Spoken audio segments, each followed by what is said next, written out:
लेकिन हर्षवर्धन त्रिपाठी जी, राजकुमार भाटी का यह आर्गुमेंट है कि उनके विचार पहले से ही ऐसे रहे हैं, जातिवादी विचार हैं, सामंतवादी विचार हैं, और इसी वजह से वो कह रहे थे कि आप इस घटना को जानबूझ करके जाति के लेंस से अलग दिखाने की कोशिश कर रहे हैं। मामला पूरा जाति को ही लेकर के है। देखिए पद्मजा जी, 16वीं शताब्दी में एक कवि हुए थे सैयद इब्राहिम। तो सैयद इब्राहिम का दावा था कि भगवान कृष्ण ने उनको दर्शन दिए। उनको इस देश ने पाखंडी नहीं कहा, उनको इस देश ने कवि रसखान के तौर पर जाना। मानुष हो तो वही रसखान बसो ब्रज गोकुल गांव के द्वारे, उनको ऐसे पहचाना। वेद व्यास को इस देश ने कैसे पहचाना कि आज सारी कथा कहने वाले कथावाचक व्यास पीठ पर बैठते हैं। पता नहीं ये क्यों नेताओं को ध्यान में नहीं रहता है। वाल्मीकि की रामायण किस तरह से पूजी जाती है, किस तरह सर माथे रखी जाती है, और कौन सा ब्राह्मण होगा जो वेद व्यास और वाल्मीकि से ऊपर हो गया, जरा उसका नाम बताना चाहिए। राम भद्राचार्य जी और बागेश्वर धाम जो धीरेन्द्र शास्त्री हैं, उन्होंने देश में विश्वविद्यालय से लेकर अभी कैंसर अस्पताल तक बनाने का काम किया है। हिंदू धर्म के लिए, सनातन धर्म के लिए बड़े काम कर रहे हैं। और अगर किसी बात पर किसी को ऐतराज है तो उस बात पर उस पे जाकर जो भी कानूनी दायरे में है वो कार्रवाई करनी चाहिए। लेकिन ऐसे समय में जब जाति विमर्श खड़ा करना है तो चुनकर राम भद्राचार्य जी और धीरेन्द्र शास्त्री पर निशाना ये बताता है कि नेताओं की नीयत क्या है। और मैं तो कह रहा हूं, मुकुटमणि ने FIR कराई, 4 लोग जेल चले गए। उसके बाद ये मामला कहां बनता था? कानून है ना, संविधान है ना, कोई मनुस्मृति तो चल नहीं रही। तो संविधान कानून के तहत यूपी की सरकार ने काम किया, लेकिन क्या किया गया? उसके बाद दंगा भड़काया गया। उसके बाद हमारे समाज के कहकर अखिलेश यादव ने सम्मानित किया। कितना विचित्र है। और हमारे समाज कहकर सम्मानित किया, वहीं तक नहीं रुके। उसके बाद वो चले गए, 50 लाख रुपए लेते हैं, अंडर द टेबल लेते हैं। मैं बार बार कहता हूं कि भाई धीरेन्द्र शास्त्री बड़े कथावाचक हैं, बहुत महंगी उनकी कथाएं होती होंगी। हालांकि ऐसे कथावाचकों का ज्यादातर का दावा होता है कि पैसे नहीं लेते। मैंने तो कराया नहीं, मैं करा भी नहीं सकता, उतनी हैसियत भी नहीं। लेकिन सवाल यह है कि धीरेन्द्र शास्त्री पर यह हमला क्यों?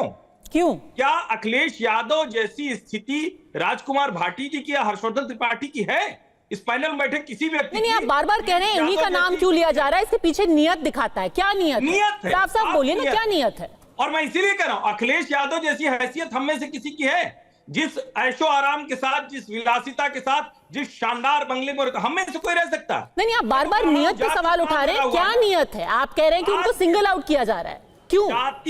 जातीय संघर्ष, जाति विद्वेष, जातीय घृणा। और मैं फिर कह रहा हूं, इस देश का कानून काम करता है। जिन्होंने उन कथावाचकों के साथ दुर्व्यवहार किया, वो नीच कर्म किया। पहली मेरी टिप्पणी से लेकर अभी तक देखिए।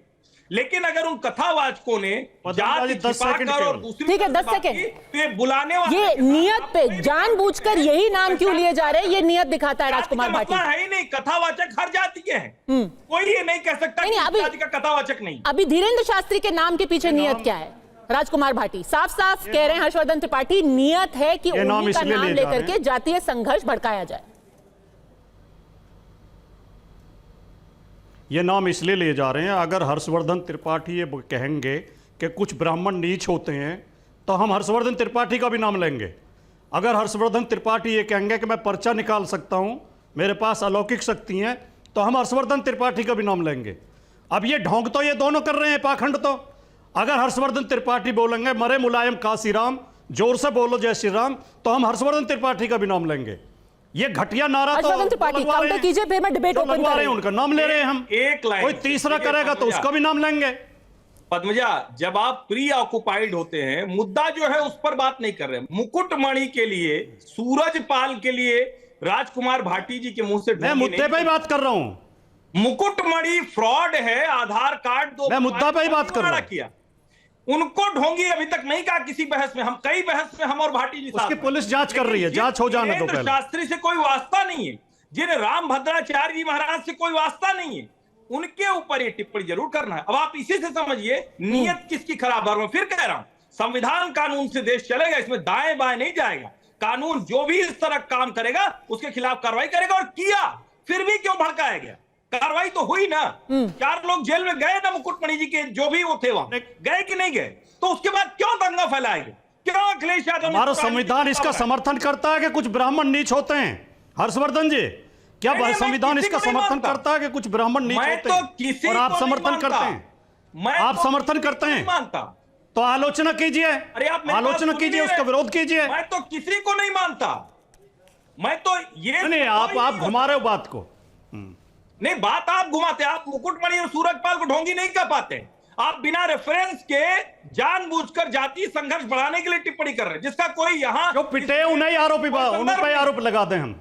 जो पिटे हैं, जिनका अपमान हुआ है, जो पिटे हैं, जिनका अपमान हुआ है, उन पे उन्हें दोषी बता दें।